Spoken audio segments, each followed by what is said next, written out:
The gruesome history of the state hospital in Salem, Oregon. Built in the 1800s, the Oregon State Hospital has a reportedly insidious past that went on for years. Once an insane asylum, it is said that terrible malpractice occurred within its walls and that it had a secret tunnel that connected the buildings which shrouded these terrible experiments that were rumored to have been conducted on its patients.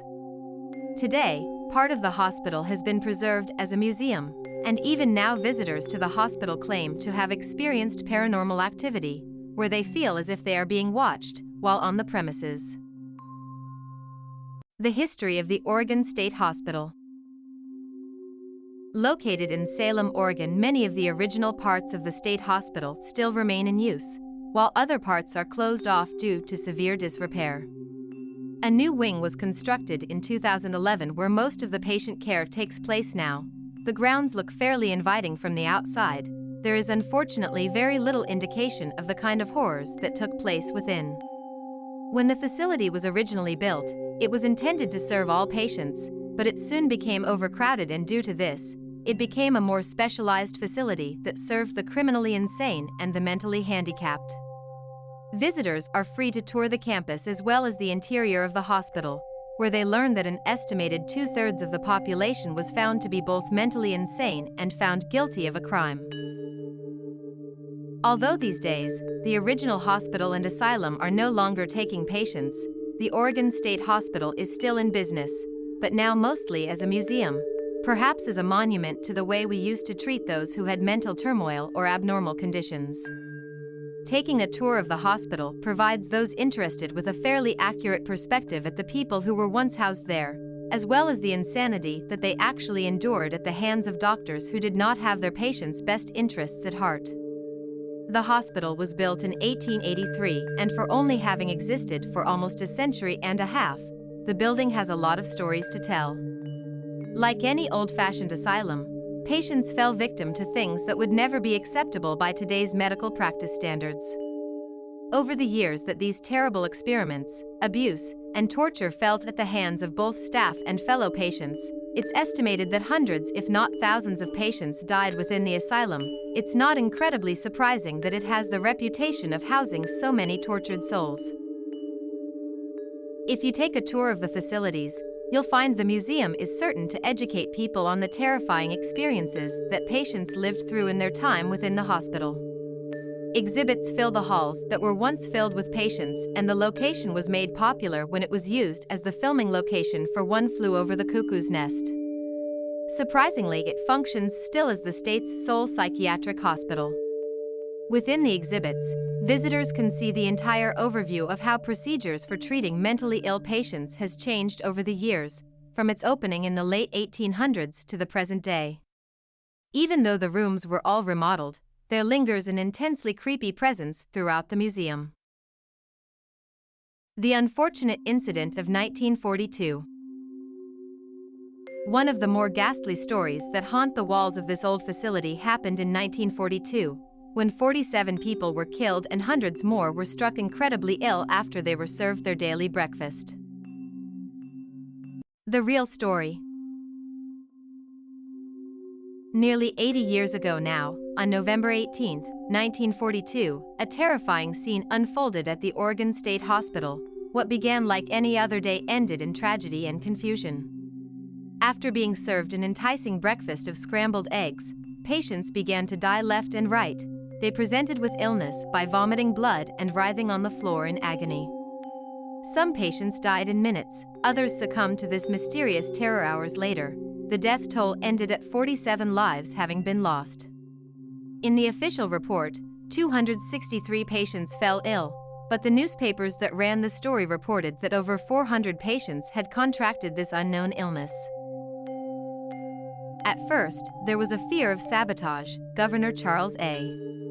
Sprague called it a mass murder, where today it would be called a terrorist attack during a time where the country was already in the midst of World War II. With the fear of sabotage on the West Coast, there was a suspicion that the food supply had been compromised, as it was considered a vulnerable target. The eggs that had been served at the state hospital came from the federal surplus commodities that were distributed by the U.S. government and were part of a shipment that had been divided between the state institutions, schools, as well as other programs in Oregon. Governor Sprague immediately ordered that all institutions stop using the eggs which had come packed frozen in 30 pounds tin cans. The federal government followed suit and issued a similar order. An investigation was immediately launched and officials from the Army, American Medical Association, and Food and Drug Administration were quickly dispatched to the state hospital campus in Salem.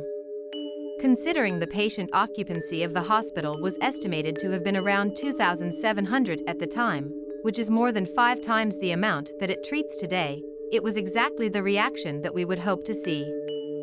First-hand accounts remain what can be found in newspaper archives and a report submitted to the Journal of the American Medical Association from 2 of the doctors who worked at the state hospital and 1 who worked at the Oregon State Police Crime Lab in Portland. One of the doctors to first respond was Dr. William L. Lidbeck, a pathologist who lived in one of the cottages on site.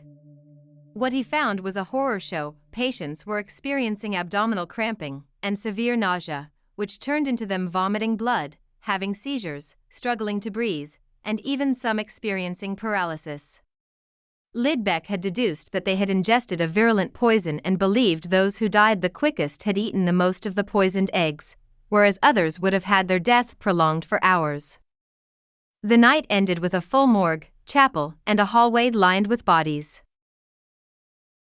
It is said that the death toll would have been worse if not for one heroic staff member, Nurse Allie Wassel, who took one bite of the eggs after the trays were brought to her ward.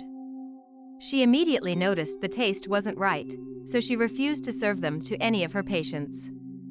She became ill, but survived and was credited with saving many lives. Those who weren't lucky enough to be in her ward put their spoons down after complaining that the eggs tasted too salty or soapy, and they began to immediately experience symptoms. The investigation into the incident was of the utmost importance was conducted swiftly. Autopsies were done on 6 patients, and samples of the poisoned eggs were taken from their stomach contents as well as the patients' plates. These samples were fed to rats who succumbed within minutes, and within 22 hours the poison was identified as sodium fluoride, but it was also only found in the eggs cooked at the Oregon State Hospital. Commonly used as an insecticide for rats and cockroaches, it is a white substance that acts quickly, but could be easily mistaken for flour, baking powder, or powdered milk. Even ingesting a small amount could be fatal. The thing they didn't know was whether it was intentionally fed to the patients, or if it had been a horrible accident. According to the reports, the hospital's assistant cook confessed and told the officials that he had sent a patient to the basement storeroom for powdered milk, and the patient mistakenly brought back roach poison and it had been mixed in with the scrambled eggs. Patients in asylums were regularly used to help in the kitchen and around the hospital, as a part of a work experience opportunity to help them with self-esteem, feeling productive, as well as earning a small wage. Procedures now have changed so vastly that an incident like the one that occurred at the Oregon State Hospital could no longer happen. The patient who had retrieved the poison instead of the powdered milk? 27-year-old George Nosen, who had admitted himself to the hospital as a paranoid schizophrenic.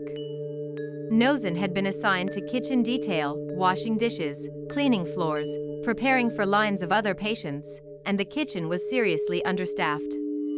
That mealtime had been incredibly busy, so Abraham McKillop, the assistant cook, had sent Nosen to fetch the powdered milk, a violation of the rules established at the hospital in 1908, and Nosen apparently wandered into the wrong storeroom, which tragically opened with the same key he had been given for the food storeroom.